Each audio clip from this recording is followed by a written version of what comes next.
Hey y'all, I just want to make a video talking about some laser discs that I own. Specifically, I want to show y'all my I guess you can call it a relatively small collection of DTS laser discs.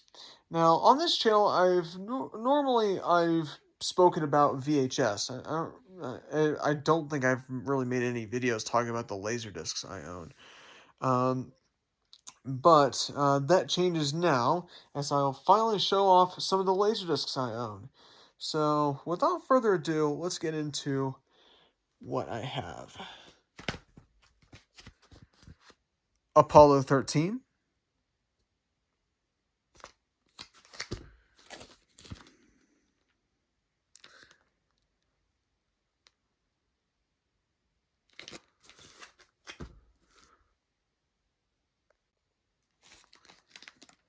Armageddon,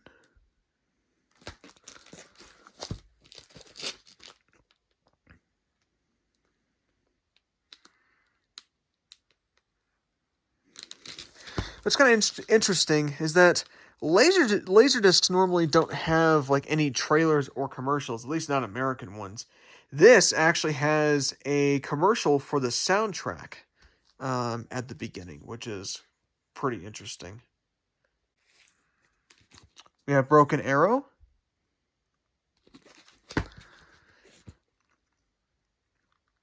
this was actually once reviewed on Siskel and Ebert. Not this Laserdisc, but the actual movie. And yeah, Gene Siskel initially gave it a thumbs up, but then later changed his mind and gave it a thumbs down. The clip is on YouTube, and Gene tried to get Roger to change his mind on Cop and a Half. So that's a bit of an amusing little bit. As far as the movie's concerned, I haven't watched the movie, but I thought that Siskel and Ebert segment was interesting. All right, next up we have Great Expectations. Haven't seen this one either, but anyway. I believe I did pop in the disc once, but I didn't actually like watch the movie. Okay, next up I have Happy Gilmore.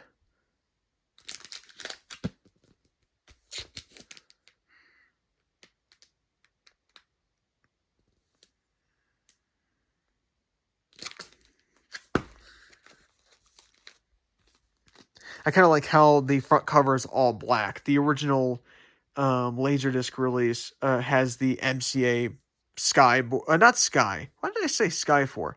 The space border on the top and bottom. This cover, it's all black, which I do like. All right, next one I have is Hercules, which is a kind of a neat disc to own, as this was the final contemporary Walt Disney Animation Studios film to get a Laserdisc release in the United States. Now, Mulan and Tarzan did get released in Japan, but not in the United States. And I believe even, from what I remember, there was a Laserdisc release of Mulan in France too. It should be on. I think it should be on LDDB. So if you want to look into it, you can. But this was the last contemporary Walt Disney Animation Studios film released on Laserdisc in the United States. Okay, the next one I have is Independence Day.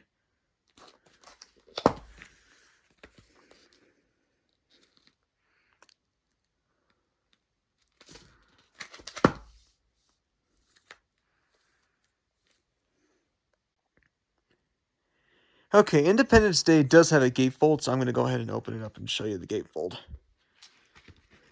So, inside you get some production notes, cast info, and a breakdown of your chapters, and you get some photos as well inside.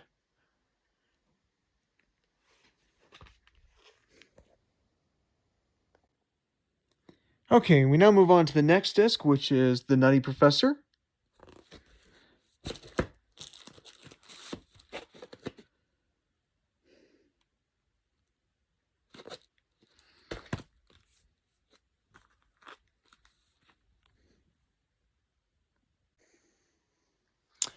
All right, next up we have True Lies.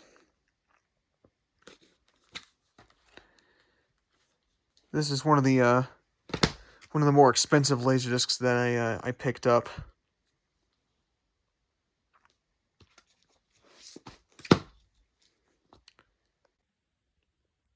Like Independence Day, this also has a gatefold. Again, you get production notes inside, and you get a breakdown of your chapters. So, for a time before the UHD Blu-ray release, this was probably one of the better home video issues of True Lies. This and the D-Theater DVHS release. And then there was also a bootleg Blu-ray that I believe came out of Spain, I believe.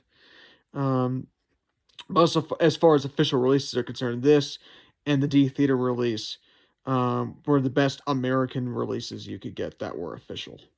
But of course, now we have the UHD Blu-ray release. Even though the video quality has been divisive, it is the most recent official release now. Before then, you did get a DVD, and of course that D-Theater VHS that I brought up previously. DVHS, not regular VHS. All right. Time for some Hitchcock. We have Vertigo.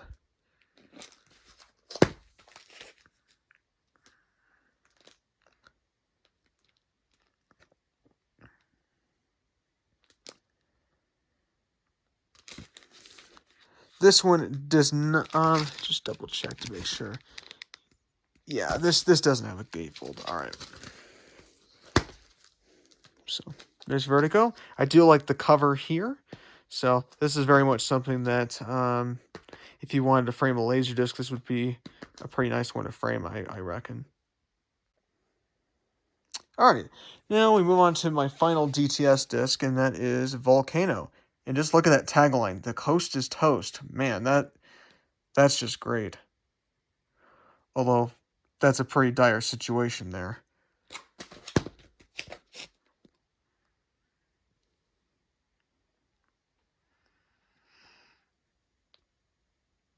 So, yeah.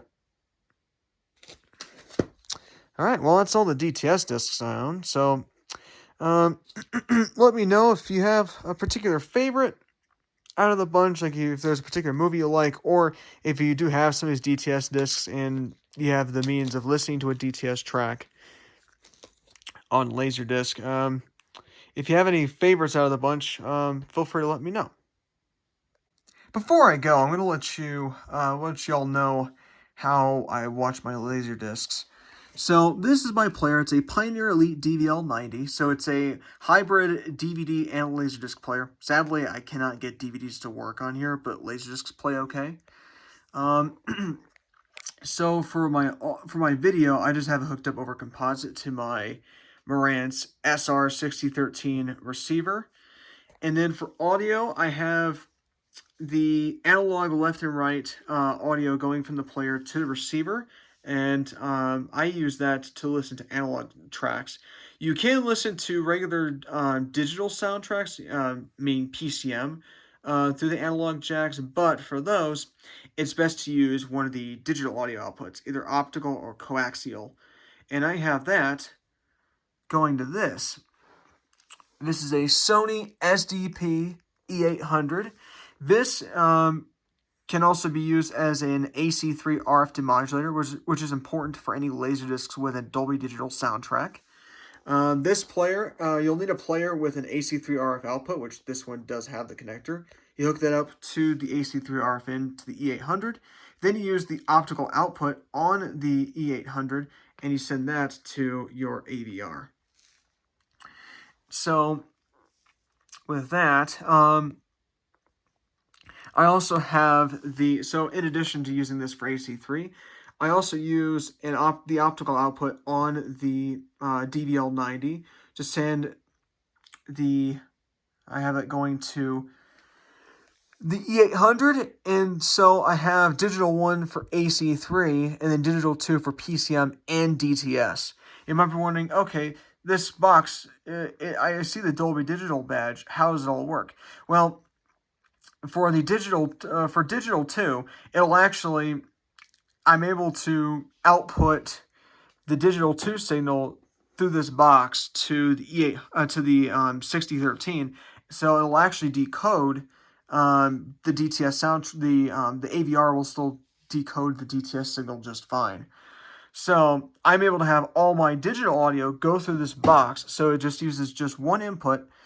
So I can have both Dolby Digital for the AC3 soundtracks and the LaserDisc. So this box will handle the demodulation and then spit out the audio, the demodulated signal to the AVR. And then this can also help pass along the digital audio from the optical port from the DVL90 to the AV receiver. So that's how I have my LaserDisc player hooked up. If you guys have any questions, just feel free to drop a comment below the video. And if you enjoyed the video, just give it a like. And I hope to see you guys again soon. Take care.